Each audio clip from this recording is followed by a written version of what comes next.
الحمد للہ وحدہ لا شریک لہ والصلاة والسلام علی من لا نبی بعدہ وعلی آلہ واصحابہ الذین اوفوا عہدہ۔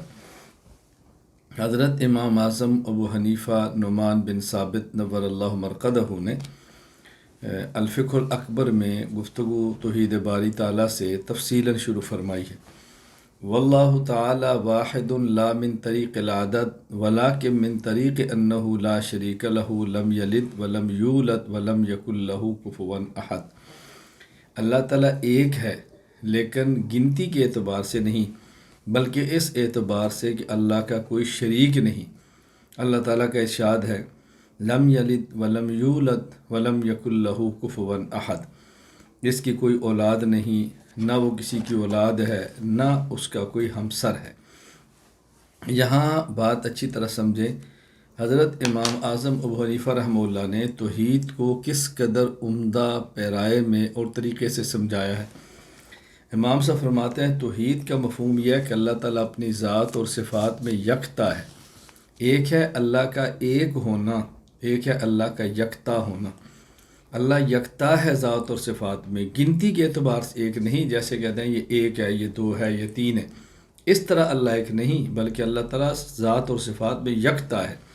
کیوں؟ جو گنتی کے اعتبار سے ایک ہے وہ کبھی دو کا آدھا ہے، تقسیم ہوتا ہے، وہ نصف کا تہائی ہوتا ہے، اور تہائی چوتھائی میں تقسیم بھی ہوتا ہے، پھر اس ایک کے بعد دو بھی آتا ہے۔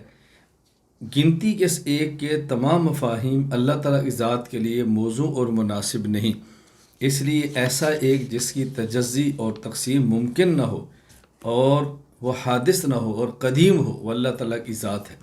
تو حضرت امام صاحب نے کتنی پیاری گفتگو فرمائی ہے، واللہ تعالی واحد لا من طریق العدد ولکن من طریق انہ لا شریک لہ۔ اللہ تعالیٰ یکتا ہے، ایک ہے، عدد کے اعتبار سے نہیں ایک دو تین ایک ہے، نہ، بلکہ اس اعتبار سے ہے کہ اللہ اپنی ذات اور صفات میں یکتا ہے۔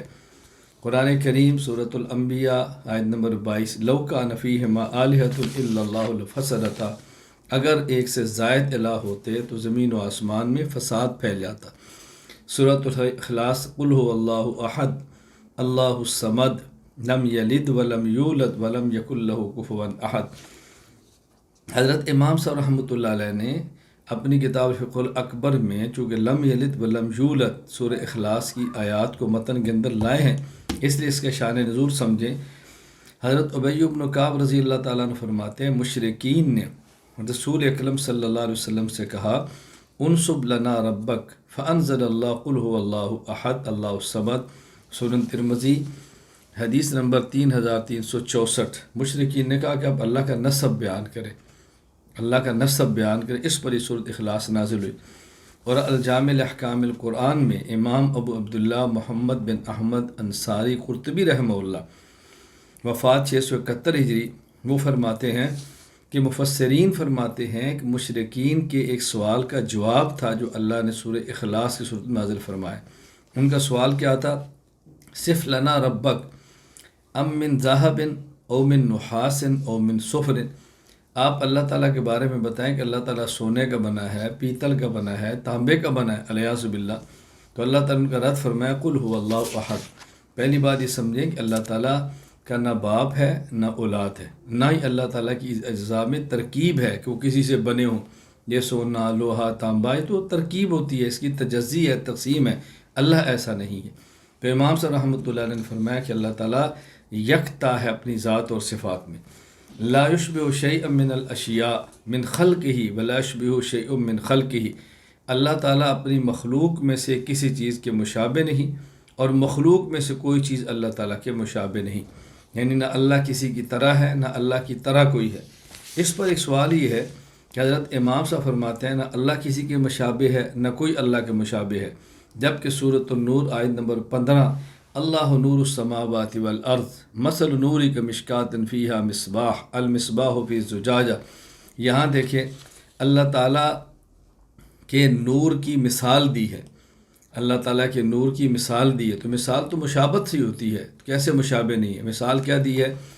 فرمایا مثال یہ دی ہے کہ اللہ تعالیٰ کے نور کی مثال ایسے سمجھو کہ جیسے ایک تاکچہ ہے اور اس کے اندر ایک چراغ ہے، اور چراغ پھر شیشے کے اندر ہے، اور شیشہ چمکتا ہوا ستارہ ہے، اور وہ چراغ بھی ایسا ہے کہ جو زیتون کے تیل سے جلتا ہے، اور زیتون بھی ایسا کہ نہ مشرق میں نہ مغرب میں۔ اس کا ایک معنی ہے کہ اس جیسا مشرق اور مغرب میں کوئی درخت نہیں، یا اس کا ایک معنی ہے کہ زیتون کا درخت ایسا کہ اس کے مشرق اور مغرب میں کوئی اور درخت نہیں، جب سورج نکلتا ہے تب بھی دھوپ دیتا ہے، جب گزرتا ہے تب بھی دھوپ دیتا ہے، تو اس کا زیتون نہایت عمدہ ہوتا ہے۔ تو یہ بتانا مقصود ہے کہ اللہ تعالیٰ کے نور کی وہ مثال دی ہے۔ تو امام صاحب فرماتے ہیں اللہ کسی کے مشابہ نہیں، کوئی اللہ کے مشابہ نہیں، پھر اللہ کے نور کی یہ مثال کیسی دی؟ جواب ذہن نشین فرما لیں۔ پہلی بات یہ ہے کہ امام صاحب کا نظریہ قرآن کریم کی آیات کے مطابق ہے۔ سورۃ الشورى آیت نمبر 11، لیس کمثلہ شیء، امام صاحب اللہ فرماتے ہیں کہ کوئی چیز اللہ کے مثل نہیں، قرآن کریم میں ہے۔ اور دوسری بات سمجھیں، ایک ہوتا ہے کسی کے مشابہ ہونا، اور ایک ہوتا ہے سمجھانے کے لیے مثال دینا، دو باتیں بالکل الگ تھلگ ہیں۔ اللہ تعالیٰ کسی کے مشابہ نہیں، کوئی اللہ کے مشابہ نہیں، لیکن سمجھانے کے لیے مثال دی جاتا کہ بات سمجھ آئے۔ حکیم الامت مولانا اشرف علی تھانوی رحمہ اللہ، وفات 1362 ہجری، خطبات حکیم الامت جلد 17 صفحہ 431، اقربیت کا مفہوم، یہاں سے فرماتے ہیں کہ مثلا جو دو کاغذ گوند سے چپکا دیے گئے ہیں، ایک دوسرے سے اتنے قریب نہیں، بلکہ گوند جو کہ واسطہ ہے وہ زیادہ قریب ہے۔ اب حضرت فرماتے ہیں اللہ تعالیٰ مثال سے پاک ہے، لیکن آخر میں تمہیں کس طرح سمجھاؤں؟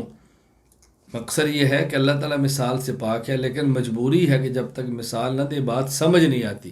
تو یہ حضرت نے اللہ تعالیٰ شارک سے زیادہ قریب ہے اس کو یوں سمجھایا ہے کہ دو کاغذ گوند سے چپکا دیے جائیں تو ایک کاغذ دوسرے کاغذ کی اتنا قریب نہیں ہوتا جتنی درمیان میں جو گوند ہے وہ کاغذ کے قریب ہوتی ہے۔ تو حضرت فرماتے ہیں کہ انسان اپنی شارک سے قریب ہے بواسطہ خدا، جس طرح کاغذ سے قریب ہوتا ہے بواسطہ گوند، اور گوند اور کاغذ بلا واسطہ ہوتے ہیں۔ اسی طرح انسان اس کی شارک بواسطہ خدا ہے، اور خود اللہ انسان سے قریب ہے بغیر کسی واسطے کے۔ یہ مثال دے کر بات سمجھائی۔ یہاں مجھے حضرت امام اعظم ابو حنیفہ رحمہ اللہ کا ایک واقعہ پیش آیا کہ حضرت امام اعظم ابو حنیفہ رحمہ اللہ تعالی کی خدمت میں ایک شخص آیا، اور اس نے امام صاحب رحمۃ اللہ علیہ سے ایک سوال کیا۔ وہ سوال یہ تھا بواون او بوابین، بواون او بوابین۔ امام صاحب نے فرمایا بواوین۔ انہوں نے کہا بارک اللہ فیکا کما بارک فی لاولا۔ امام صاحب نے فرمایا آمین۔ حاضرین نہ اس کا سوال سمجھے، نہ جواب سمجھے، نہ دعا سمجھے، نہ آمین سمجھے۔ تو امام صاحب سے پوچھا گیا کہ کیا چیز ہے؟ حضرت امام صاحب نے فرمایا کہ اس نے مجھ سے تشہد کے بارے میں سوال کیا ہے کہ ہم اتحیات قاعدہ میں پڑھیں تو 2 واو والا یا 1 واو والا؟ تو میں نے کہا 2 واو کے ساتھ پڑھیں، اتحیات للہ والصلوات والطیبات، یہ واو 2 مرتبہ ہے۔ بعض تشہد ایسے ہیں کہ جو 1 واو کے ساتھ اتحیات للہ الصلوات والطیبات، فرمایا 2 واو والا۔ تو اس نے کہا بواوین او بواون، میں نے کہا بواوین 2 واو والا۔ پھر فرمایا اس نے مجھے دعا دی ہے بارک اللہ فیکا کما بارک فی لاولا، کہ اللہ تعالیٰ تمہیں ایسی برکت دے جس طرح اللہ تعالیٰ نے زیتون کے درخت میں برکت دی ہے۔ اس نے اس آیت کی طرف اشارہ کیا ہے کہ لا شرقیت ولا غربیہ، کہ جو زیتون درخت کے بارے میں اللہ تعالیٰ نے قرآن کریم میں فرمایا کہ نہ مشرق میں ہے نہ مغرب میں اس جیسا، تو مجھے اس نے دعا دی ہے کہ اللہ تمہیں ایسا بنائے کہ تم جیسا مشرق اور مغرب میں کوئی نہ ہو۔ تو میں نے کہا آمین۔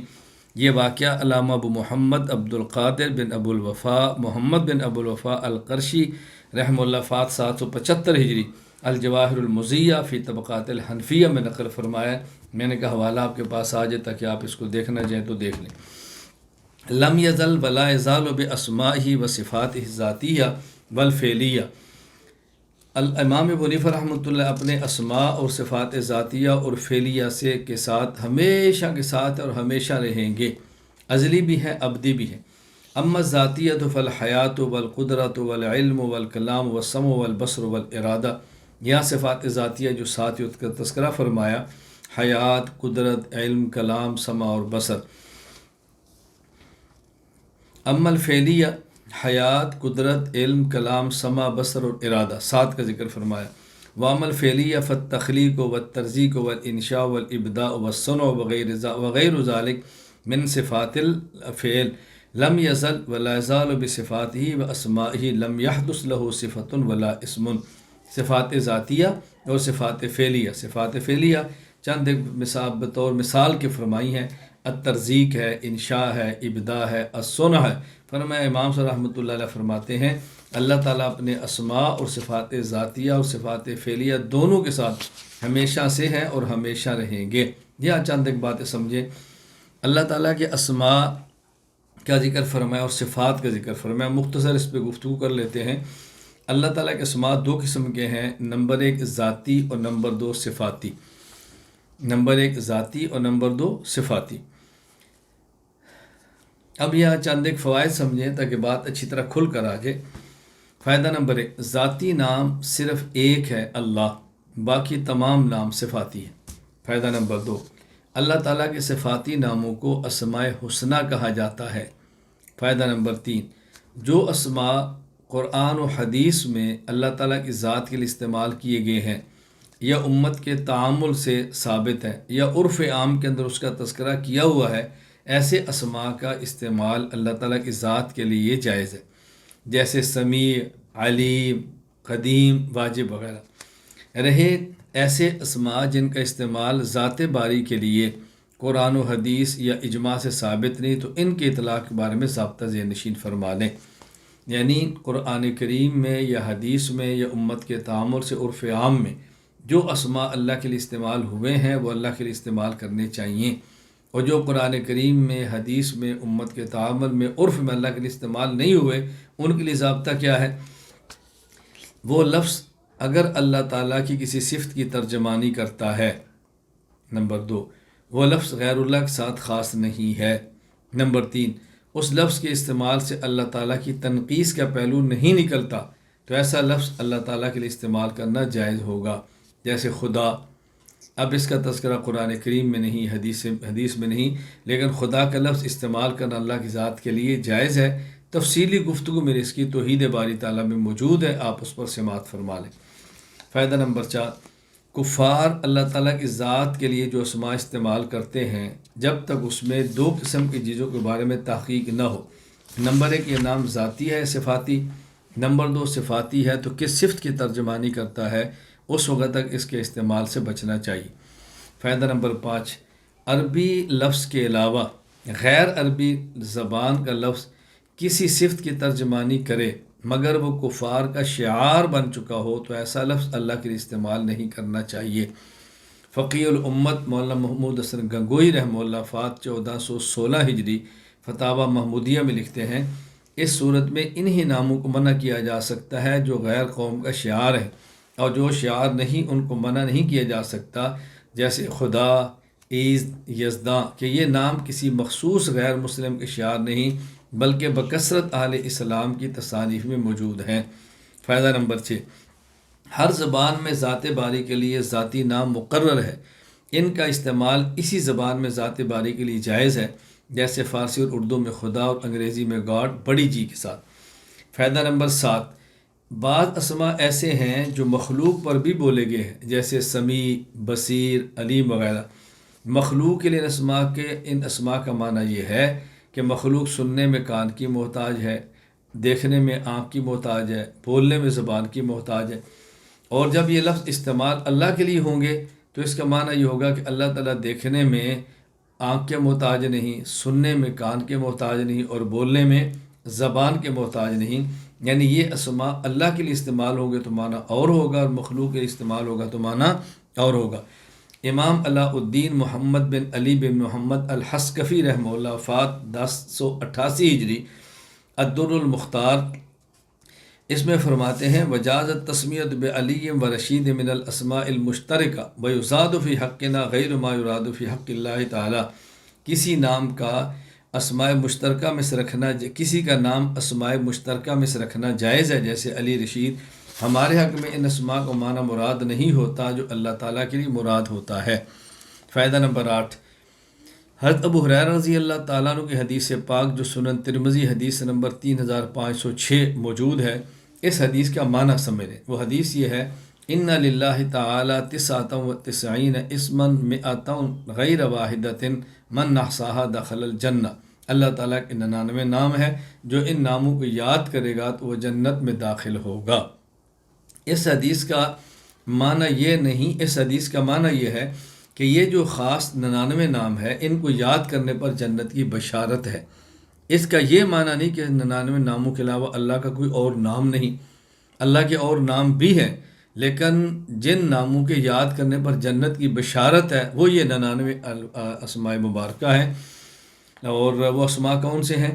هو اللہ الذی لا الہ الا هو الرحمن الرحیم الملک القدوس السلام المؤمن المہیمن العزیز الجبار المتکبر الخالق البارئ المصور الغفار القہار الوہاب الرزاق الفتاح العلیم القابض الباسط الخافض الرافع المعز المذل السمیع البصیر الحکم العدل اللطیف الخبیر الحلیم العظیم الغفور الشکور العلی الکبیر الحفیظ المقیت الحسیب الجلیل الکریم الرقیب المجیب الواسع الحکیم الودود المجید الباعث الشہید الحق الوکیل القوی المتین الولی الحمید المحصی المبدئ المعید المحیی الممیت الحی القیوم الواجد الماجد الواحد الاحد الصمد القادر المقتدر المقدم المؤخر الاول الآخر الظاہر الباطن الولی المتعال الوالی المتعال البر التواب المنتقم العفو الرؤوف مالک الملک ذو الجلال والاکرام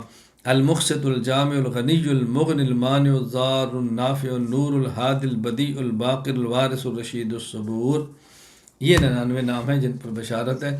میں صرف آپ تمام شاگردوں کو یا متعلقین کو بطور ترغیب کی بات عرض کرتا ہوں کہ بحمد اللہ تعالیٰ میرے معمولات میں یہ داخل ہے کہ میں یومیہ اسماء حسنہ الحمدللہ پڑھتا ہوں، اور کوشش کرتا ہوں کہ چاشت کی نماز کے بعد اسماء حسنہ پڑھ کر اللہ تعالیٰ سے دعا مانگوں۔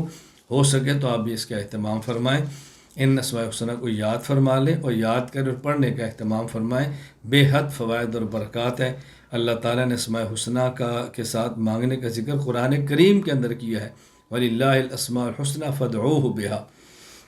فائدہ نمبر 9، اسماء حسنہ کو یا حرف ندا یا بغیر حرف ندا کے دونوں طرح پڑھنا بلا کراہت درست اور جائز ہے۔ مثلا آپ یوں بھی پڑھ سکتے ہیں یا اللہ یا رحمان یا رحیم یا ملک یا قدوس یا سلام یا مؤمن یا مہیمن یا عزیز یا جبار یا متکبر یا خالق یا بارئ یا مصور یا غفار یا قہار یا وہاب یا رزاق یا فتاح یا علیم یا قابض یا باسط یا خافض یا رافع یا معز یا مذل یا سمیع یا بصیر یا حکم یا عدل یا لطیف یا خبیر یا حلیم یا عظیم یا غفور یا شکور یا علی یا کبیر یا حفیظ یا مقیت یا حسیب یا جلیل یا کریم یا رقیب یا مجیب یا واسع یا حکیم یا ودود یا مجید یا باعث یا شہید یا حق یا وکیل یا قوی یا متین یا ولی یا حمید یا محصی یا مبدی یا معید یا محی یا ممیت یا حی یا قیوم یا واجر یا ماجر یا واحد یا حد یا صمد یا قادر یا مقتدر یا مقدم یا مؤخر یا اول یا آخر یا ظاہر یا باطن یا والی یا متعالی یا بر یا تواب یا منتقم یا عفو یا رؤوف یا مالک الملک ذا الجلال والاکرام یا مقصد یا جامع یا غنی یا مغنی یا مانع یا نافع یا مغنی یا مانع یا ضار یا نافع یا نور یا ہادی یا بدیع یا باقی یا وارث یا رشید یا صبور۔ آپ یوں بھی پڑھ سکتے ہیں، پہلے میں نے بغیر حرف ندا یا کے پڑھے ہیں، اب میں نے حرف ندا یا کے ساتھ پڑھے، دونوں طرح ٹھیک ہے، جس طرح آپ کو سہولت تو پڑھ لیں۔ بس فرق اتنا ہے جب یا حرف ندا کے ساتھ پڑھیں گے پھر الف لام نہیں پڑھیں گے، یا اللہ ہو آگے، یا رحمان ہو یا رحیم ہو یا ملک ہو، یہ نہیں کہنا یا الرحمان ہو یا الرحیم ہو، یہ نہیں پڑھنا، پھر الف لام چھوڑ دیں۔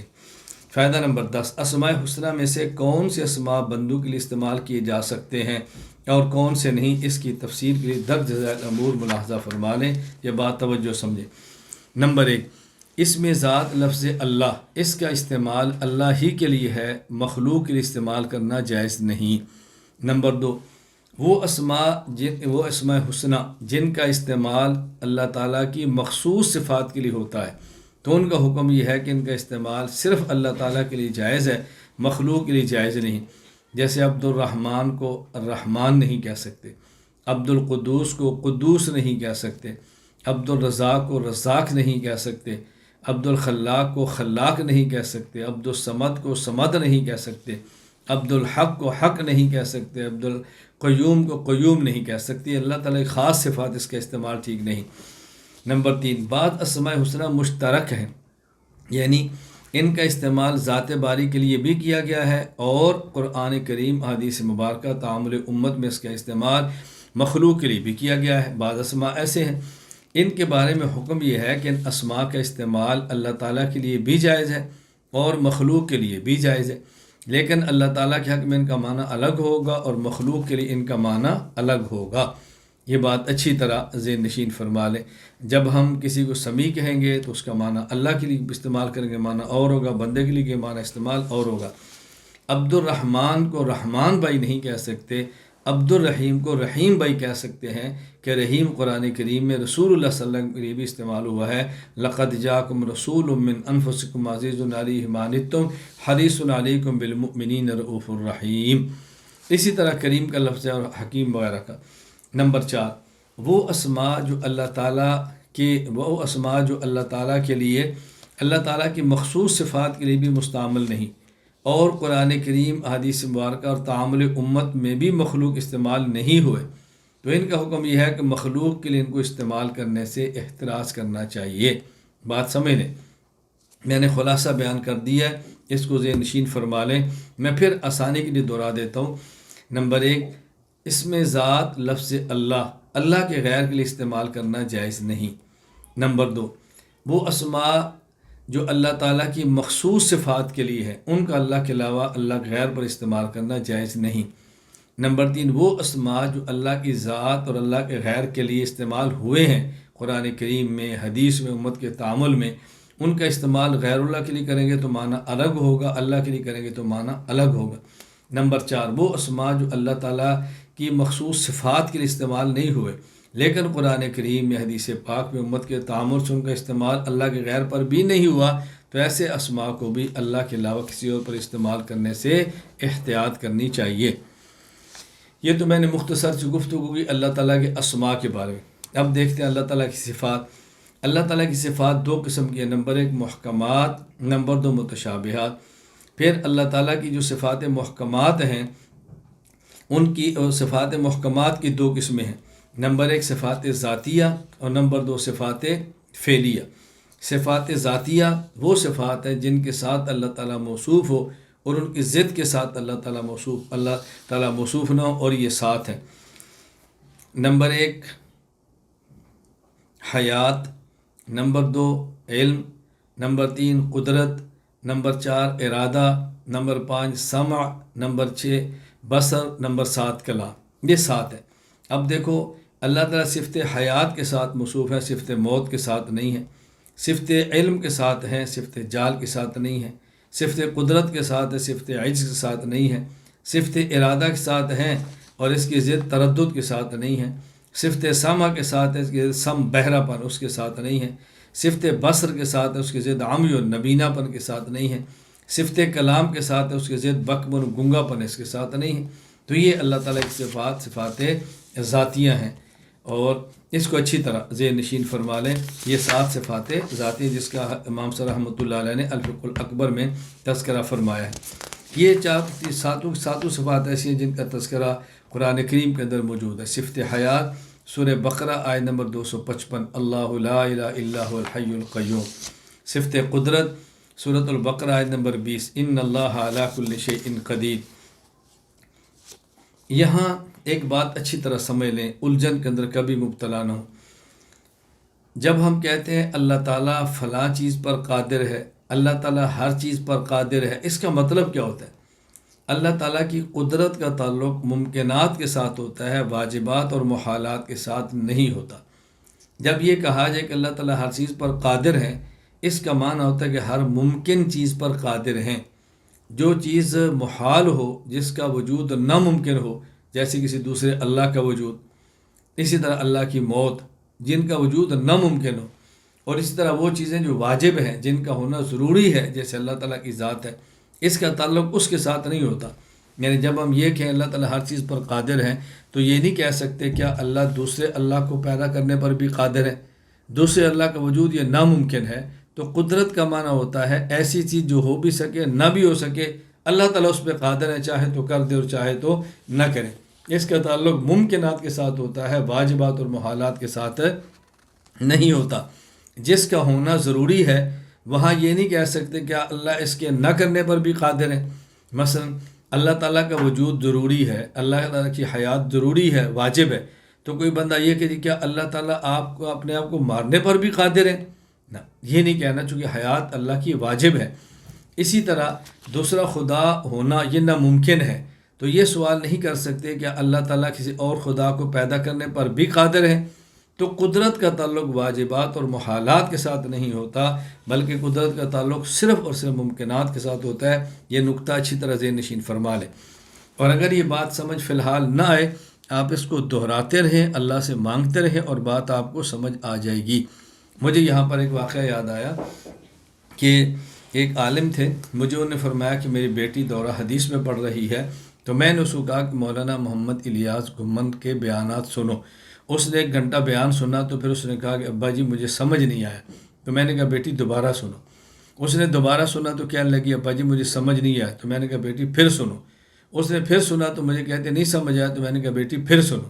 مقصد یہ تھا کہ بار بار سنو تو بات سمجھ آئے گی۔ جب عقائد پر عموماً گفتگو نہیں ہوتی، عقائد پر عموماً دلائل نہیں دیے جاتے، تو جب اچانک بات سامنے آئے گی تو یہ کہنا کہ مجھے سمجھ نہیں آئی، یہ کوئی تعجب کی بات نہیں ہے، جلدی چھوڑنا نہیں چاہیے۔ اہم بات ہے، اس کو بولتے دیر لگتی ہے، سننے دیر لگتی ہے، بار بار تذکرہ کرنے سے بات سمجھ آتی ہے۔ کہتے ہیں ذا تکرر تقرر، تکرر چھوٹا کاف، تقرر بڑا کاف نقطوں والا، کہ جب ایک بات کو بار بار کہا جاتا ہے تو بات پختہ ہو جاتی ہے۔ اس کو بار بار دہرائیں، زبان سے ذکر کریں، انشاءاللہ ایک وقت آئے گا کہ بات سمجھ آ جائے گی، وگرنہ الجھن پیدا ہوگی۔ مجھے ابھی چند دن قبل کی بات ہے، مدینہ منورہ سے ایک عالم کا فون آیا، انہوں نے کہ ہماری پوسٹ پڑھی میرے سٹیٹس پر، اور اس کو پڑھنے کے بعد اس نے فون کیا کہ دیکھیں یہ جو آپ نے کہا اگر اللہ تعالیٰ کو عرش پر مانیں تو یہ لازم آئے گا کہ عرش اللہ کے لیے مکان ہو، اور اللہ نہ وہ المحیط ہوگا، اللہ محاط ہوں گے، تو کیا اللہ اس بات پہ قادر نہیں ہے اللہ عرش پر ہوں بھی اور محاط بھی نہ ہوں؟ کیا الجھن ہے؟ تو پھر میں نے ان کو سمجھایا کہ نہیں، عرش پر ماننے کے لیے جسم لازم آئے گا جو محال ہے، حد لازم آئے گا جو محال ہے، جہت لازم آئے گی جو محال ہے، اور قدرت کا تعلق ممکنات کے ساتھ ہوتا ہے، واجبات کے ساتھ نہیں ہوتا، ممکنات سے ہوتا ہے، محالات کے ساتھ نہیں ہوتا۔ محالات کے بارے میں یہ نہیں کہتے کہ اللہ اس پر قادر نہیں ہے۔ کل کو کوئی بندہ آپ کو کہہ دے گا کہ اللہ اپنے مارنے پر قادر نہیں ہے، آپ اس کا کیا جواب دو گے؟ تو انہوں نے کہا جزاک اللہ، مجھے بات سمجھ آ گئی ہے۔ مجھے خوشی اس بات کی تھی کہ انہوں نے میری پوسٹ پر مجھ سے رابطہ کیا تو بات سمجھ آ گئی۔ اگر مجھ سے رابطہ کی بغیر کی دائم بات کرتے رہتے تو ظاہر بات کبھی بھی سمجھ نہیں آتی۔ ابھی بھی میرے سبق کے اندر ساؤتھ افریقہ سے ایک عالم موجود ہوں گے، آج ہی مجھے انہوں نے ایک وائس بھیجی کسی کی کہ فلاں شخص نے آپ کے بارے میں یہ بات کی ہے۔ میں نے واپسی ان کو پھر کال کر کے بات سمجھائی کہ اس نے یہ بات غلط کی، یہ بات غلط کی، یہ بات غلط کی۔ اہم بات یہ ہے، یہ میری بات پر بات کر کے نشر کرنے کی بجائے براہ راست مجھ سے رابطہ کر لیتے تو بہت اچھا ہوتا، بات سمجھ آتی۔ ہمارا ایک بہت بڑی الجھن ہے کہ جس بندے سے رابطہ ہو سکتا ہے اس سے رابطہ نہیں کرتے اور اپنی غلط فکر کو دنیا میں عام کرتے ہیں۔ اس کا مجرم کون ہوگا؟ ہمیں غور کرنا چاہیے۔ اللہ تعالی ہمیں آخرت کی فکر عطا فرمائے، قبر کی فکر عطا فرمائے، اللہ تعالیٰ ہمیں سمجھ عطا فرمائے۔ کسی شخص پر بھی ہم رد کرنے کے مرتبہ 1000 مرتبہ سوچیں کہ اس کا آخرت میں انجام کیا ہوگا، پھر رد کریں آپ اخلاص سے، اعتدال سے، دلائل سے، حرج نہیں ہے، لیکن بات معقول ہونی چاہیے۔ نمبر 3، علم۔ قرآن کریم کے اندر علم وَيَعْلَمُ مَا فِي السَّمَاوَاتِ وَمَا فِي الْأَرْضِ سورہ آل عمران آیت نمبر 29۔ صفت کلام سورہ اعراف آیت نمبر 144، یا موسیٰ انی اصطفیتک علی الناس برسالتی وبکلامی۔ یہاں بات نشین فرمائے، آگے مزید ہم اس پر بات کریں گے کہ یہ جو اللہ تعالیٰ کا کلام ہے یہ کلام لفظی نہیں ہے بلکہ کلام نفسی ہے۔ اس سے مراد وہ نہیں جو ہم بول رہے ہوتے ہیں، بلکہ وہ کلام جو کلام نفسی اور اللہ تعالیٰ کی ذات کے ساتھ وہ قائم ہے۔ اور کلام اصل میں ہوتا ہی کلام نفسی ہے۔ یہ کلام لفظی تو کلام نفسی پر دلالت کرتا ہے۔ کلام نفسی کہتے ہیں جی کی بات، اندر کی بات، کلام لفظی اس پہ دلالت کرتا ہے۔ شرح المقاصد کے اندر معروف شاعر غیاث بن غوث تغلبی المعروف اختل، وفات 98 ہجری، ان کا شعر ہے ان الکلام لفی الفؤاد وانما جعل اللسان علی الفؤاد دلیلا، کہ اصل بات وہ ہے جو دل میں ہوتی ہے اور زبان اس دل والی بات کی ترجمانی کرتا ہے، زبان اس دل والی بات کی ترجمانی کرتا ہے۔ سمع سورۃ البقرہ آیت نمبر 224، واللہ سمیع علیم۔ اور بصر سورۃ الملک آیت نمبر 19 انہ بکل شیء بصیر، ارادہ سورۃ البروج آیت نمبر 16 فعال لما یرید انما امرہ اذا اراد شیئا ان یقول له کن فیکون، سورہ یاسین آیت نمبر 82۔ یہاں ایک بات ذہن نشین فرما لیں، ممکن ہے آگے بھی آئے، یہاں سن لیں، وہ یہ کہ جب ہم کلام میں یہ آیت پیش کرتے ہیں کن فیکون، اللہ تعالیٰ فرماتے ہیں ہو جا تو ہو جاتا ہے، تو اشکال اس پر یہ ہے، اس آیت سے معلوم ہوتا ہے جب اللہ تعالیٰ ارادہ فرما کر کن فرماتا ہے تو کام فوراً ہوتا ہے، حالانکہ ہم دیکھتے ہیں کہ کام فوراً نہیں ہوتا، کہ عرصہ گزر جاتا ہے۔ مثلاً کسی بندے کے یہاں بچہ ہوتا ہے، خاتون کے یہاں، تو اللہ کن فرمائے تو اللہ کے کن سے بچہ پیدا ہوتا ہے، لیکن بچہ فوراً تو نہیں ہوتا، وہ تو 9 مہینے بعد پیدا ہوتا ہے۔ جواب ذہن نشین فرما لیں کہ جب اللہ تعالیٰ ارادہ فرماتے، لفظ کن ارشاد فرماتے ہیں، تو اس میں اس چیز کے پیدا ہونے کی، وقوع پذیر ہونے کی مدت بھی ملحوظ ہوتی ہے۔ ایک تو ہو جا یعنی کتنے عرصے میں ہو جا۔ میں اس کی ایک چھوٹی سی مثال دیتا ہوں بات سمجھانے کے لیے، اللہ تو مثالوں سے پاک ہے، اللہ کی مثل کوئی نہیں، لیکن جب تک مثال نہ دے بات سمجھ نہیں آتی۔ آپ کا مہمان آتا ہے تو آپ اپنے بچے سے کہتے ہیں بیٹا چائے لاؤ، اب ظاہر ہے چونکہ گھر کے اندر ہے تو مہمان سمجھ رہے کہ چائے کتنی دیر میں آنی ہے، لیکن اگر آپ کسی ایسی جگہ پر ہیں جہاں آپ کے گھر والے نہیں ہیں، انتظام نہیں ہے، مہمان آتا ہے اور آپ نے کہ دور سے چیز منگانی ہے کھانا، تو آپ کہتے ہیں بیٹا ذرا کھانا لاؤ۔ اب اس کا معنی ہوگا کھانا کہاں سے لاؤ، حالانکہ آپ نے یہ کہا نہیں کہ چائے 5 منٹ میں لاؤ یا کھانا 30 منٹ میں لاؤ، لیکن جب آپ نے کہا نا لاؤ چائے، تو آپ سمجھ رہے ہیں کہ اس کے اندر کتنا وقت ملحوظ ہے، اور مہمان بھی سمجھتا ہے کتنا وقت ملحوظ ہے۔ اس لیے مہمان یہ نہیں کہے گا کہ یار چائے جلدی آ گئی ہے، کیوں؟ اس کو پتہ ہے گھر کے اندر تو جلدی آئے گی، ایسا ہی ہے۔ لیکن جب آپ گھر میں کسی سے کہیں چائے لاؤ اور 1 گھنٹہ گزر جائے تو ظاہر ہے مہمان بھی کہے گا بھئی چائے کہاں سے آ رہی ہے، ہوٹل سے آ رہی ہے کہ بازار سے آ رہی ہے، تو کیوں؟ وہ سمجھتا ہے ابھی جلدی آنی چاہیے تھی۔ تو جس طرح ہم انسان میں یہ بات ہے، تو اللہ کی ذات جب فرمائے کن تو اس میں زمانہ ملحوظ ہوتا ہے کہ کتنے وقت میں ہو جا۔ آگے صفات فعلیہ، میں نے عرض کیا کہ صفات ذاتیہ اور صفات فعلیہ۔ صفات فعلیہ وہ ہیں جن کے ساتھ اللہ تعالیٰ موصوف ہو اور ان کی ضد کے ساتھ بھی اللہ تعالیٰ موصوف ہو، لیکن ان کا وقوع اللہ کے غیر پر ہو، جیسے احیاء اللہ تعالیٰ زندہ کرتے ہیں تو اس کی ضد اماتت، اللہ تعالیٰ موت بھی دیتے ہیں۔ اللہ محیی بھی ہے تو ممیت بھی ہے، لیکن احیاء اور اماتت کا وقوع اللہ کے غیر پر ہوتا ہے کہ اللہ مخلوق کو زندہ کرتے ہیں اور اللہ تعالیٰ مخلوق کو مارتے ہیں۔ آگے امام صاحب رحمۃ اللہ نے چند ایک مثالیں دی ہیں۔ تخلیق، کسی چیز کی ضروریات کو ملحوظ رکھتے ہوئے اس کو پیدا کرنا، سورۃ القمر آیت نمبر 49 انا کل شیء خلقناہ بقدر، سورۃ الانعام آیت نمبر 1 الحمد للہ الذی خلق السماوات والارض۔ ترزیق، کسی چیز کو اس کی ضرورت عطا کرنا، کسی چیز کو اس کی ضرورت عطا کرنا، یہ ترزیق ہے، سورۃ الفاتر آیت نمبر 3 الم من خالق غیر اللہ یرزقکم من السماء والارض۔ انشاء، کسی چیز کی نشو و نما اور افزائش کو مد نظر رکھتے ہوئے اس کو پیدا کرنا، سورۃ الملک آیت نمبر 23 قل هو الذی انشأکم وجعل لکم السمع والابصار والافئدہ قلیلا ما تشکرون۔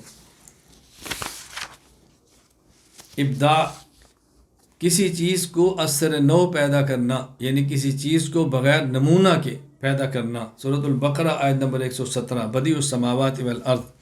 صنع، کسی چیز کو اس نے سلیقہ اور کاریگری سے بنانا، سورۃ النمل آیت نمبر 88 صنع اللہ الذی اتقن کل شیء۔ یہاں امام صاحب رحمۃ اللہ علیہ نے الفاظ استعمال فرمائے ہیں تخلیق، انشاء، ابداع اور صنع، یہ 4 لفظ ہیں۔ عام طور پہ چاروں کا معنی کیا جاتا ہے پیدا کرنا، لیکن ان میں دقیق فرق کیا ہے ذرا اس کو اچھی طرح سمجھ لیں۔ تخلیق، تمام ضروریات کو مد نظر رکھتے ہوئے کسی چیز کو عدم سے وجود میں لانا۔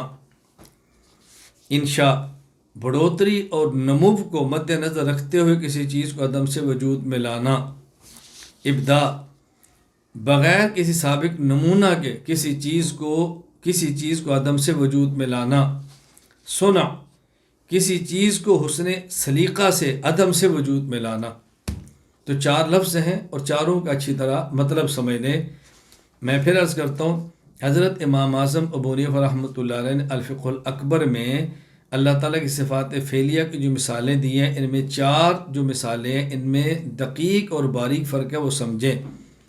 نمبر 1 تخلیق، نمبر 2 انشاء، نمبر 3 ابداع، اور نمبر 4 صنع۔ تخلیق تمام ضروریات کو مد نظر رکھتے ہوئے کسی چیز کو عدم سے وجود میں لانا۔ نمبر 2 انشاء، بڑھوتری اور نمو کو مد نظر رکھتے ہوئے کسی چیز کو عدم سے وجود میں لانا۔ نمبر 3 ابداع، بغیر کسی سابق نمونہ کے کسی چیز کو عدم سے وجود میں لانا۔ نمبر 4 صنع، کسی چیز کو حسن سلیقہ سے عدم سے وجود میں لانا۔ وغیر ذالک من صفات الفعل، یعنی ان کے علاوہ اور بھی مثالیں ہیں۔ اور مثالیں کون سی ہیں؟ مثلا احیاء، اماتت، انبات، پیدا کرنا، ہدایت دینا، اضلال، گمراہ کرنا، اعزاز، عزت دینا، اذلال، ذلت دینا، انما، پرورش کرنا، ارواء، سیراب کرنا وغیرہ۔ یہاں ایک سوال سمجھیں کہ بعض صفات ایسی ہیں جو متشابہ بہات بھی نہیں، اور صفات ذاتیہ اور فعلیہ جو محکمات کی 2 قسمیں وہ بھی نہیں، تو وہ اللہ تعالیٰ کی صفات پر کس میں آئیں گی؟ مثلا اللہ تعالیٰ کی صفت حکیم اور خبیر یہ متشابہ تو نہیں چونکہ اس کا معنی واضح ہے، اور محکمہ کی ایک قسم ہے ذاتیہ، وہ 7 ہے، حکیم اس کے اندر بھی نہیں۔ اس کے علاوہ صفات فعلیہ کہ اللہ تعالیٰ اس صفت کی غیر کے ساتھ بھی موصوف ہو، تو صفت حکیم کی جو ضد ہے اللہ تعالیٰ اس کے ساتھ موصوف تو نہیں ہو سکتے۔ خبیر اس کی ضد ہے عالم نہ ہونا، باخبر نہ ہونا، جاہل، اللہ اس کے ساتھ موصوف نہیں ہو سکتے۔ تو حکیم اور خبیر کو نہ متشابہ کہہ سکتے ہیں، نہ محکمہ ذاتیہ کہہ سکتے ہیں، نہ محکمہ فعلیہ کہہ سکتے ہیں۔ تو اللہ تعالیٰ کی صفات میں سے کون سی صفت ہوگی؟ جواب ذہن نشین فرمائیں کہ یہ جو ہم نے کہا اللہ تعالیٰ کی صفات محکمات میں سے ایک قسم صفات ذاتیہ کی ہے، اور یہ 7 ہے: حیات، علم، قدرت، کلام، سمع، بصر، ارادہ۔ یہ صفات اور بنیادی ہیں۔ اس کے علاوہ جو صفات بھی ہوں گی اور صفات فعلیہ نہیں ہوں گی تو وہ صفات ذاتیہ میں سے ان میں سے کسی نہ کسی صفت کے اندر داخل ہوں گی۔ جس طرح حکیم اور خبیر ہے یہ صفت علم کے اندر آ جاتی ہیں، ان کے لیے مستقل صفت کی ضرورت نہیں۔ لم یزل ولا یزال بصفاتہ و اسمائہ، اللہ تعالیٰ اپنے اسماء اور صفات کے ساتھ ہمیشہ سے متصف ہے اور ہمیشہ متصف رہے گا، ہمیشہ متصف رہے گا، ہمیشہ۔ اسی طرح اللہ تعالیٰ اپنی صفات فعلیہ کے ساتھ متصف ہے اور ہمیشہ اپنی صفات فعلیہ کے ساتھ متصف رہے گا۔ لم یحدث له صفت ولا اسم، اللہ تعالیٰ کی ذات کی طرح اللہ تعالیٰ کی صفات بھی قدیم ہے، نہ اللہ کی ذات حادث ہے نہ اللہ کی صفات حادث ہے۔ دلیل نمبر 1، اگر اللہ تعالیٰ کی صفات کو قدیم نہ مانا جائے تو اس کا نتیجہ ہوگا، لازم آئے گا، ایک وقت ایسا بھی گزرا ہے کہ اللہ تعالیٰ تو تھے لیکن اللہ کی صفت علم مثلا نہیں تھی، تو اللہ تعالیٰ کا بغیر صفات کمال کو نہ لازم آئے گا، اور یہ نقص ہے اور اللہ تعالیٰ نقص سے پاک ہے۔ نمبر 2، اگر یہ کہا جائے کہ اللہ تعالیٰ تھے لیکن اللہ تعالیٰ کی فلاں صفت موجود نہیں تھی، تو سوال ہوگا فلاں صفت کیوں موجود نہیں تھی؟ یا تو کوئی رکاوٹ تھی، وہ رکاوٹ دور ہوئی تو پھر صفت آئی، اور یا وہ صفت اس وجہ سے نہیں تھی کہ کوئی عارض تھا، کوئی عارضی چیز تھی، وہ عارض رفع ہوا تو صفت ہوئی۔ اس کی وجہ کیا ہے؟ تو اس سے اللہ کا محتاج ہونا لازم آئے گا، جبکہ اللہ تعالیٰ محتاج نہیں بلکہ اللہ تعالیٰ صمد ہے، اللہ تعالیٰ کسی کا دنیا میں محتاج نہیں، اس لیے اللہ کی ذات اور اللہ کی صفات دونوں قدیم ہیں۔ لم یزل عالما بعلمی والعلم صفت فی الازل فقادرا بقدرته والقدرت صفت فی الازل ومتکلما بکلامہ والکلام صفت فی الازل وخالقا بتخلیقہ والتخلیق صفت فی الازل وفاعلا بفعلہ والفعل صفت فی الازل والفاعل هو اللہ تعالی والفعل صفت فی الازل والمفعول مخلوق وفعل اللہ تعالی غیر مخلوق۔ اللہ تعالی ہمیشہ اپنے علم کے ساتھ موصوف ہو کر عالم رہا ہے، اور علم اس کی ازلی دائمی صفت ہے۔ وہ ہمیشہ اپنی قدرت کے ساتھ موصوف اور قادر رہا ہے، اور قادر اس کی ازلی صفت ہے۔ وہ ہمیشہ اپنے کلام کے ساتھ موصوف ہو کر متکلم رہا، اور کلام اللہ تعالیٰ کی ازلی صفت ہے۔ وہ ہمیشہ اپنی صفت تخلیق کے ساتھ موصوف رہ کر خالق رہا، اور تخلیق اس کی ازلی صفت ہے۔ وہ ہمیشہ اپنے فعل کے ساتھ موصوف ہو کر فاعل رہا، اور فعل اس کی ازلی صفت ہے۔ فاعل خود اللہ تعالیٰ کی ذات ہے اور فعل اس کی ازلی صفت ہے، اور مفعول مخلوق ہے، لیکن اللہ تعالیٰ کا فعل مخلوق نہیں۔ وہی جو گزشتہ بات کی ہے اس کو مزید امام صاحب رحمۃ اللہ علیہ نے وضاحت فرما دی ہے۔ وہ کیا ہے کہ اللہ تعالیٰ جب کوئی فعل سر انجام دے تب بھی فاعل ہے، اور فعل سر انجام نہ دے تب بھی فاعل ہے۔ اللہ تعالیٰ کوئی چیز پیدا نہ فرمائے تب بھی خالق ہے، اور کوئی چیز پیدا کرے تب بھی خالق ہے۔ تو اللہ تعالیٰ کی صفت تخلیق یہ ازلی ہے، اللہ تعالیٰ کی صفت ترزیق یہ ازلی ہے، اللہ تعالیٰ کی جو صفات ہے ساری کی سارے ازلی ہیں، یہ ہمیشہ سے ہے۔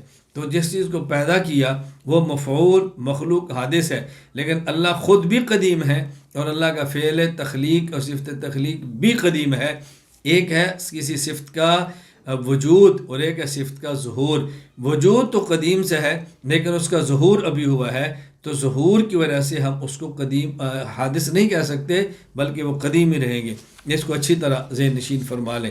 میں سمجھانے کے لیے مثال دے تو پھر آگے بات آئے گی کہ اللہ تعالیٰ کی صفات قدیم ہے اپنے وجود کے اعتبار سے، اور ظہور اللہ کی صفت کا بعد میں ہوتا ہے۔ جب اللہ تعالیٰ خالق یعنی پیدا نہیں کر مخلوقات نہیں، اللہ تب بھی خالق تھے، اللہ تعالیٰ تب بھی خالق تھے، لیکن جب مخلوق پیدا ہوئی اب اللہ کی صفت خلق کا ظہور ہوا ہے۔ اللہ مثال سے پاک ہے، اللہ مشابہات سے پاک ہے۔ میں سمجھانے کے لیے مثال دیتا ہوں کہ جس طرح ایک قاری صاحب جو قرآن کے قاری ہیں وہ خاموش بیٹھے ہیں تب بھی قاری ہیں، لیکن جب وہ قرآن پڑھنا شروع کریں گے اب صفت قرات کا ظہور ہوگا۔ یہ نہیں ہوگا کہ جب انہیں پڑھنا شروع کیا تو صفت قرات کو وجود اب ملا ہے، جب نہیں پڑھ رہے تھے صفت قرات ان کے اندر تب بھی تھی، لیکن جب پڑھنا شروع کیا اب صفت قرات کا ظہور ہو گیا۔ اسی طرح جب اللہ تعالیٰ کوئی چیز پیدا نہیں فرماتے تب بھی خالق ہے، لیکن جب پیدا فرماتے صفت خلق کا وہاں پہ ظہور ہوتا ہے، تخلیق کا ظہور ہوتا ہے، تو وجود الگ چیز ہے، ظہور الگ چیز ہے۔ وصفاتہ فی الازل غیر محدثۃ ولا مخلوقۃ ومن قال انها مخلوقۃ او محدثۃ او وقف او شک فیہا فهو کافر باللہ تعالی۔ اللہ تعالیٰ کی صفات ازلی ہیں اور قدیم ہیں، مخلوق نہیں ہے۔ جو شخص یہ کہ اللہ تعالیٰ کی صفات مخلوق ہے، یا یہ کہ ہمیشہ سے نہیں ہے بلکہ بعد میں پیدا ہوئی ہے، محدث ہے، حادث ہے، یا وہ توقف کرے، خاموشی اختیار کرے، اور یا وہ شک کرے کہ پتہ نہیں قدیم ہے پتہ نہیں حادث ہے، تو کیسے اللہ تعالیٰ کی ذات کا انکار کرنے والا ہے، اور یہ خدا کا منکر ہے، خدا کا منکر کافر ہوتا ہے۔ سوال یہ ہے کہ جب کوئی شخص اللہ تعالیٰ کی صفات کو مخلوق مانے یا محدث مانے یا توقف کرے یا شک کرے تو وہ اللہ تعالیٰ کی ذات کا انکار کرنے والا کیسے؟ اس نے تو شک صفات کے اندر کیا ہے، تو یہ کیسے کہہ دیا کہ وہ منکر باری تعالیٰ ہے، وہ اللہ کا انکار کرنے والا ہے؟ جواب ذہن نشین فرما لیں۔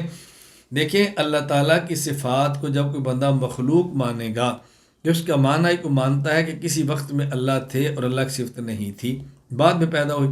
جو اللہ کی صفات کو حادث مانتے تو اس کا عقیدہ کیا ہوا؟ اللہ قدیم ہے تو اللہ کی صفات جب قدیم نہیں تو اللہ ہمیشہ سے صفات ہمیشہ سے نہیں ہے، تو وہ اللہ تعالیٰ کو بغیر صفات کمال کے مانتا ہے۔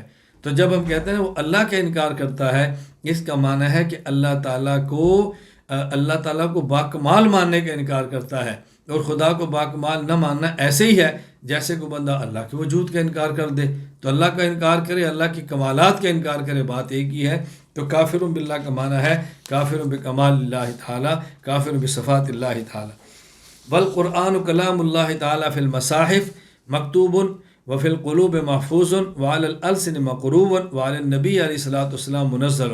قرآن اللہ تعالیٰ کا کلام ہے جو مصاحف میں لکھا گیا ہے، دلوں میں محفوظ ہے، زبانوں کے ذریعے اس کی تلاوت کی جاتی ہے، اور یہ حضرت صلی اللہ علیہ وسلم پر نازل ہوا ہے۔ کلام اللہ، یہاں چند ایک باتیں سمجھ لیں۔ فائدہ نمبر 1، قرآن کریم کے متعلق اہل سنت والجماعت کا موقف ہے کہ اللہ تعالیٰ کا کلام ہے۔ فائدہ نمبر 2، کلام اللہ تعالیٰ کی صفات ذاتیہ میں سے ایک صفت ہے۔ فائدہ نمبر 3، اللہ کا کلام ازلی اور قدیم ہے، اس لیے قرآن مجید بھی اللہ تعالیٰ کی صفت ہونے کی وجہ سے ازلی اور قدیم ہے۔ قول فی المصاحف، یہ مصاحف کے اندر مکتوب ہے۔ فائدہ نمبر 1، مصاحف مصحف کی جمع ہے اور مصحف سے مراد اوراق کا مجموعہ ہے۔ فائدہ نمبر 2، المصاحف پر الف لام عاد خارجی ہے، یعنی اس سے مراد خاص وہ اوراق کا مجموعہ ہے جس کے اندر قرآن لکھا گیا، ہر ورق کا مجموعہ نہیں ہے۔ فائدہ نمبر 3، المصاحف سے مراد 7 مشہور مصاحف ہیں جو قرۂ سبع نے ہیں، یعنی ہر مصحف مراد نہیں ہے بلکہ 7 قاریوں کے مصحف مراد ہیں۔ تو 7 قاری کون سے ہیں؟ نمبر 1، قاری عبداللہ بن عامر بن یزید الیحصبی الدمشقی الشافعی رحمہ اللہ، وفات 118 ہجری۔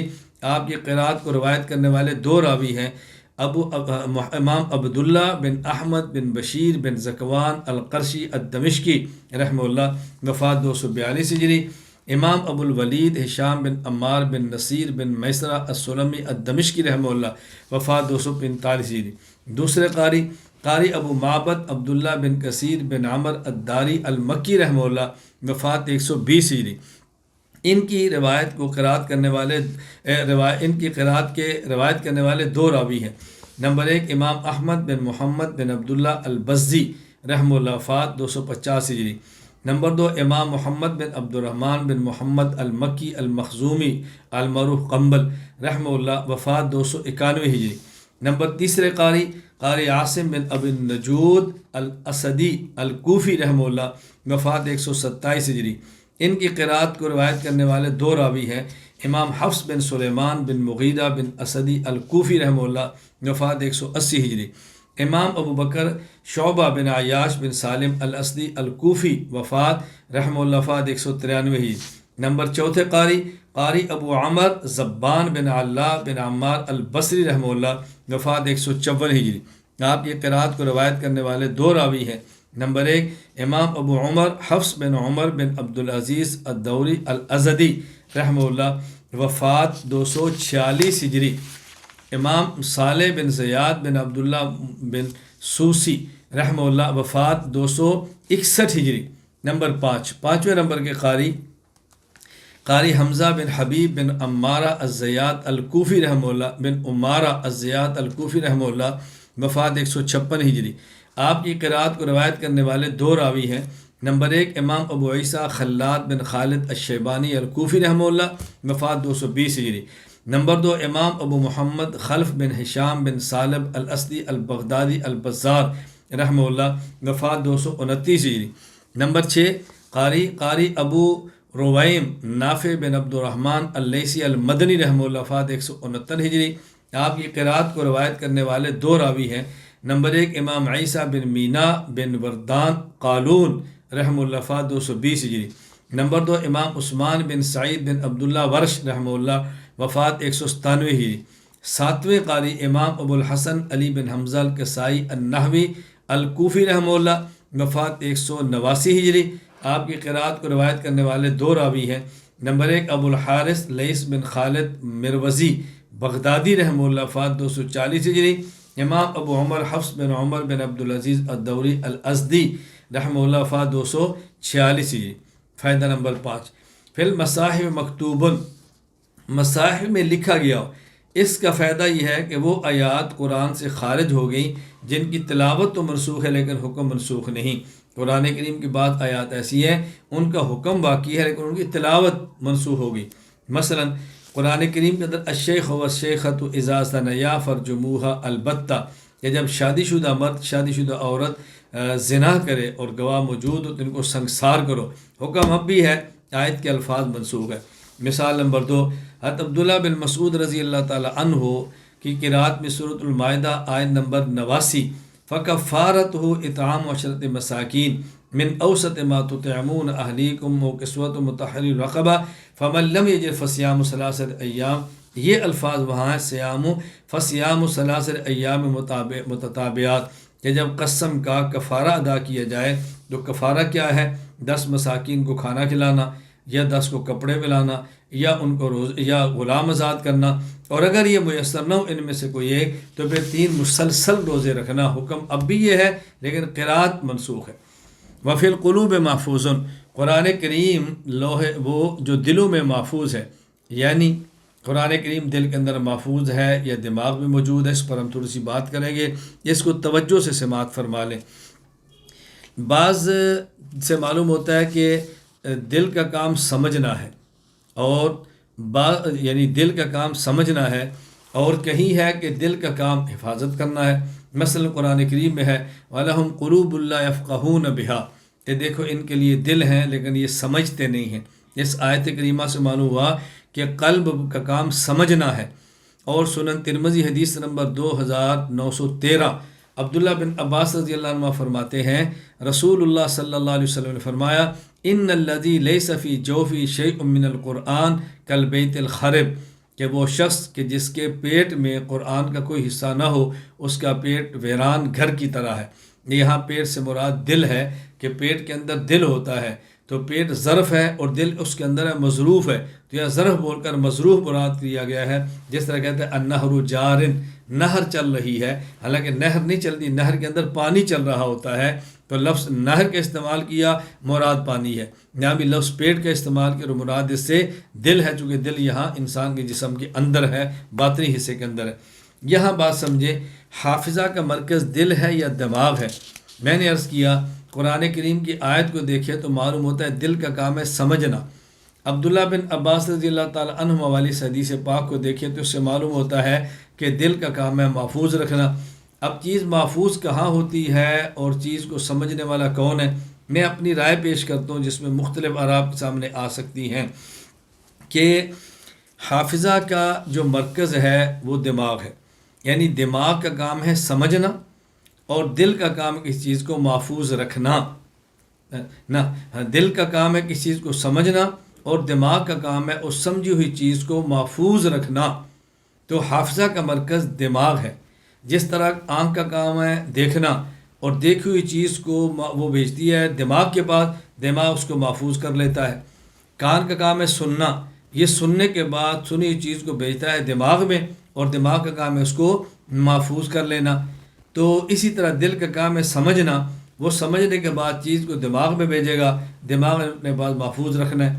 تو دماغ اس لیے کہتے ہیں قوت حافظہ، یہ سر کی پچھلی جانب دماغ کے اندر ہے، یہ قوت حافظہ ہے، قوت حافظہ اسے کہتے ہیں۔ تو دل کا کام ہے سمجھنا اور دماغ کا کام ہے محفوظ رکھنا، لیکن دماغ اپنے پاس محفوظ رکھتے ہوئے اگر اس کو مزید محفوظ رکھنے کے لیے دل کے بھی حوالے کر دے تو یہ کوئی عجیب بات نہیں ہے۔ یعنی ایک چیز دماغ میں محفوظ ہوتے ہوئے دل میں بھی محفوظ ہو جائے تو کوئی حرج نہیں ہے۔ یہ بات اچھی طرح سمجھ لیں، اصل حافظہ کا مرکز وہ دماغ ہے، تو دماغ اپنے پاس محفوظ رکھتے ہوئے دل کو منتقل کرتا ہے۔ اور یہ دل کی تو نسبت کیوں کرتے ہیں؟ اس لیے کہ دل بھی تب سمجھتا ہے جب دماغ کام کرے، اگر دماغ کام نہ کرے تو دل اس کو سمجھ نہیں سکتا، سمجھنے کی طاقت ہی ختم ہو جاتی ہے۔ تو دل کا تعلق بھی دماغ کے ساتھ ہے، اگر آدمی زندہ بھی ہو دماغ کام نہ کرے تو دل نے سمجھنا چھوڑ دینا ہے، تو اس کے سمجھنے کا تعلق یا تبھی تک ہوگا کہ جب انسان کا دماغ کام کرتا ہو۔ اب یہ بات اچھی طرح سمجھ لیں کہ میں عرض کرنا چاہتا ہوں کہ اس کو اطمینان کے ساتھ بات اپنے دماغ میں بٹھا لیں کہ دل کا کام ہے سمجھنا، دماغ کا کام ہے محفوظ رکھنا، لیکن دماغ اپنے پاس محفوظ رکھتے ہوئے اگر دل کو بھی دے دے تو حرج کی بات نہیں ہے۔ تو یہ جو امام صاحب رحمہ اللہ فرماتے ہیں فی القلوب محفوظ، کہ وہ جو قلوب کے اندر محفوظ ہے، اس کا معنی ہے کہ دل میں محفوظ ہوتے، دماغ میں محفوظ ہوتے ہوئے دل کے اندر بھی محفوظ ہے۔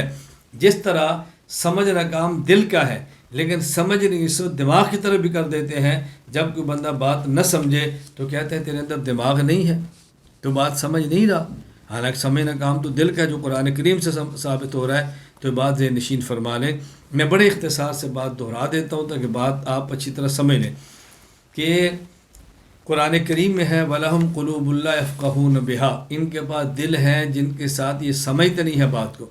معلوم ہوا کہ دل کا کام سمجھنا ہے، دل کا کام سمجھنا ہے۔ اور حضرت عبداللہ بن عباس رضی اللہ تعالیٰ عنہ فرماتے ہیں رسول اللہ صلی اللہ علیہ وسلم فرمایا ان الذی لیس فی جوفی شیء من القرآن کالبیت الخرب، کہ وہ شخص جس کے دل کے اندر قرآن کا کچھ حصہ نہیں وہ ویران گھر کی طرح ہے۔ یہاں پیٹ سے مراد دل ہے، میں نے صرف دل ترجمہ کیا۔ یہ حدیث سنن ترمذی حدیث نمبر 2913۔ اب سمجھنا دل نے ہے اور محفوظ دماغ نے کرنا ہے، لیکن دماغ اپنے پاس محفوظ رکھتے ہوئے دل کے حوالے کر دے اور دل کے اندر بھی محفوظ رہے تو یہ کوئی انوکھی بات نہیں ہے۔ اصل دل کا کام سمجھنا ہے اور دماغ کا کام محفوظ رکھنا ہے۔ تو بسا اوقات محفوظ رکھنے کی نسبت دل کی طرف کر دی جاتی ہے، جس طرح سمجھنے کی نسبت دماغ کی طرف کر دی جاتی ہے کہ تیرے اندر دماغ نہیں ہے تو بد دماغ تو بات نہیں سمجھتا، اور کبھی کہتا ہے اس کا دماغ کم ہے لہذا بات کم سمجھتا ہے۔ تو قوت حافظہ یہ دماغ کے اندر ہے اور قوت فہم اس کا تعلق انسان کے دل کے ساتھ ہے۔ اس کے علاوہ اور بھی اس پر گفتگو ہے، آراء بھی مختلف ہے، مختلف حضرات نے بات فرمائی بھی ہے، میں نے خلاصہ آپ کی خدمت میں عرض کر دیا ہے۔ اللہ میں بات سمجھنے کی توفیق عطا فرمائے۔ وَعَلَى الْأَلْسُنِ مَقْرُوًا، السن لسان کی جمع ہے اور زبان پر قرآن کریم کی تلاوت کی جاتی ہے۔ قرآن مجید کی تلاوت حروف اور کلمات سے کی جاتی ہے۔ وعلی النبی علیہ الصلوۃ والسلام منزل، قرآن کریم حضرت صلی اللہ علیہ وسلم پر نازل کیا گیا۔ اب یہ فرمایا نا منزل، نازل کیا گیا، تو اس سے وہ کلام ختم ہو گئے۔ یہ فرمایا کہ وعلی النبی علیہ الصلوۃ والسلام منزل، قرآن کریم رسول اللہ صلی اللہ علیہ وسلم پر تھوڑا تھوڑا کر کے نازل ہوا ہے۔ یہ منزل تنزیل کے ساتھ، اس کا معنی تھوڑا تھوڑا کر کے نازل ہونا۔ یہ منزل کی قید لگانے سے وہ کتب نکل گئی کہ جو نازل نہیں ہوئی، یعنی آسمانی کتب غیر آسمانی کتب کو خارج کر دیا۔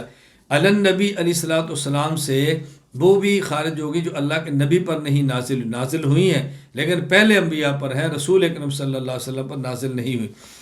یہاں بات سمجھے، قرآن کریم کے لیے لفظ دو استعمال ہوتے ہیں، کبھی لفظ تنزیل اور کبھی لفظ انزال۔ انزال کا معنی ہوتا ہے یک بیک وقت اتارنا، اور تنزیل کا معنی ہوتا ہے تدریجاً، تھوڑا تھوڑا کر کے اتارنا۔ کیونکہ قرآن کریم لوح محفوظ سے آسمان دنیا پر اکٹھا آیا لیلۃ القدر کو، تو وہاں لفظ انزال ہے۔ سورۃ القدر آیت نمبر 1، انا انزلناہ فی لیلۃ القدر، اور لوح محفوظ سے تھوڑا تھوڑا کر کے رسول اللہ صلی اللہ علیہ وسلم کے قلب مبارک پر اتارا گیا، اسی لیے وہاں لفظ تنزیل ہے۔ سورۃ البقرہ آیت نمبر 97، قل من کان عدوا لجبریل فإنہ نزلہ علی قلبک بإذن اللہ مصدقا۔ امام ابو القاسم سلیمان بن احمد بن ایوب الشامی الطبرانی رحمہ اللہ، وفات 360 ہجری، المعجم الکبیر للطبرانی حدیث نمبر 12213 میں فرماتے ہیں، عبداللہ بن عباس رضی اللہ عنہ نے فرمایا، انا انزلناہ فی لیلۃ القدر قال انزل القرآن جملۃ واحدہ حتی وضع فی بیت العزت فی السماء الدنیا۔ قرآن ایک ہی مرتبہ لوح محفوظ سے بیت العزہ آسمان دنیا پر اتارا گیا، ونزلہ جبریل علیہ السلام علی محمد علیہ السلام، اور پھر جبریل امین اس قرآن کو لے کر حضور اکرم صلی اللہ علیہ وسلم پاس آئے، اور تھوڑا تھوڑا کر کے نبی پاک صلی اللہ علیہ وسلم پر اس قرآن کریم کو اتارا گیا۔ یہاں ایک بات سمجھیں کہ قرآن کریم کی جو آیات کی ترتیب ہے یہ دو قسم کی ہے، ایک ہے ترتیب نزولی اور ایک ہے ترتیب وضعی۔ ترتیب نزولی کے معنی قرآن کریم کے نازل ہونے کی ترتیب کیا ہے، پہلے کون سی آیت نازل ہوئی، پھر کون سی آیت، پہلے کون سی صورت، پھر کون سی صورت۔ اور ترتیب وضعی کے معنی کہ جو قرآن کریم کو مصحف کے اندر رکھا گیا ہے تو پہلے کون سی صورت رکھی ہے، پھر کون سی رکھی ہے۔ یہ دونوں ترتیبیں رسول اکرم صلی اللہ علیہ وسلم کی دور کی ہیں۔ ایک ہے قرآن کریم کی ترتیب نزولی، سب سے پہلے جو آیات اللہ کے نبی پر نازل ہوئیں وہ ہے سورۃ العلق کی ابتدائی 5 آیات، اقرأ بسم ربک الذی خلق خلق الانسان من علق اقرأ وربک الاکرم الذی علم بالقلم علم الانسان ما لم یعلم۔ اور آخری آیت جو قرآن کریم پہ نازل ہوئی وہ ہے واتقوا یوما ترجعون فیہ الی اللہ ثم توفی کل نفس ما کسبت وہم لا یظلمون، سورۃ البقرہ آیت نمبر 281۔ یہ تفصیل بیان کیا امام ابن کثیر رحمۃ اللہ علیہ نے تفسیر کثیر میں، اور علامہ سیوطی رحمۃ اللہ علیہ نے الاتقان فی علوم القرآن کے اندر۔ اور جو ترتیب وضعی ہے کہ سب سے پہلی سورت جو قرآن کریم میں رکھی گئی وہ کون سی ہے، وہ سورۃ الفاتحہ، الحمدللہ رب العالمین سے لے کے ولضالین تک، اور آخری سورت وہ ہے قل اعوذ برب الناس ملک الناس الہ الناس من شر الوسواس الخناس الذی یوسوس فی صدور الناس من الجنۃ والناس۔ قرآن کریم کے نام کتنے ہیں؟ قرآن کریم کے 5 نام ہیں۔ نمبر 1 الکتاب، سورۃ البقرہ آیت نمبر 2، ذالک الکتاب لا ریب فیہ۔ نمبر 2 الذکر، سورۃ الحجر آیت نمبر 9، انا نحن نزلنا الذکر وانا لہ لحافظون۔ نمبر 3 القرآن، سورۃ الاسراء آیت نمبر 9، ان ھذا القرآن یہدی للتی ہی اقوم ویبشر المؤمنین الذین یعملون الصالحات ان لہم اجرا کبیرا۔ نمبر 4 الفرقان، سورۃ الفرقان آیت نمبر 1، تبارک الذی نزل الفرقان علی عبدہ لیکون للعالمین نذیرا۔ نمبر 5 التنزیل، سورہ یاسین آیت نمبر 5، تنزیل العزیز الرحیم۔ بعض حضرات نے قرآن کریم کے نام اس سے زیادہ بھی لکھے ہیں، اس کی وجہ کیا ہے؟ میں وجہ عرض کر دیتا ہوں، پہلے سن لیں کہ ان حضرات نے کتنے نام لکھے ہیں۔ علامہ جلال الدین عبد الرحمن بن ابی بکر السیوطی رحمہ اللہ، وفات 911 ہجری، الاتقان فی علوم القرآن میں لکھتے ہیں، وقال ابو المعالی عزیزی بن عبد الملک المعروف بالشیزلہ فی کتاب البرہان، اعلم ان اللہ سمی القرآن ب55 اسما۔ فرماتا ہے علامہ عبد المعالی عزیزی بن عبد الملک نے رحمہ اللہ، فات 494 ہجری، وہ فرماتے ہیں بن عبد الملک کے قرآن کریم کے 55 نام ہیں۔ اور علامہ مجد الدین محمد بن یعقوب فیروز آبادی رحمہ اللہ، وفات 817، ان نے فرمایا بصائر ذوی التمییز فی لطائف الکتاب العزیز کے اندر کہ وقد ذکر اللہ للقرآن 100 اسم، کہ قرآن کریم کے اللہ تعالیٰ نے 100 نام بتائے ہیں۔ تو علامہ ابو المعالی کی رائے 55 نام، علامہ مجد الدین محمد بن یعقوب فیروز آبادی کی رائے کہ 100 نام، اور ہم نے آپ کی خدمت پیش کی ہے 5 نام۔ ان میں کوئی تعارض اور ٹکراؤ نہیں۔ اصل یہ ہے کہ قرآن کریم میں بعض حضرات نے قرآن کریم کے اسماء اور قرآن کریم کی صفات کو جمع کیا ہے اور ہر صفت کو مستقل نام دیا ہے، اس لیے کسی نے 55 کہہ دی، کسی نے 100 کہہ دیے، اور ہم نے جو نام ہے قرآن کریم کے الگ کر دیے اور باقی جو صفات قرآن کی استعمال ہے وہ الگ کر دی ہیں، اس لیے نام 5 اور باقی صفات ہیں۔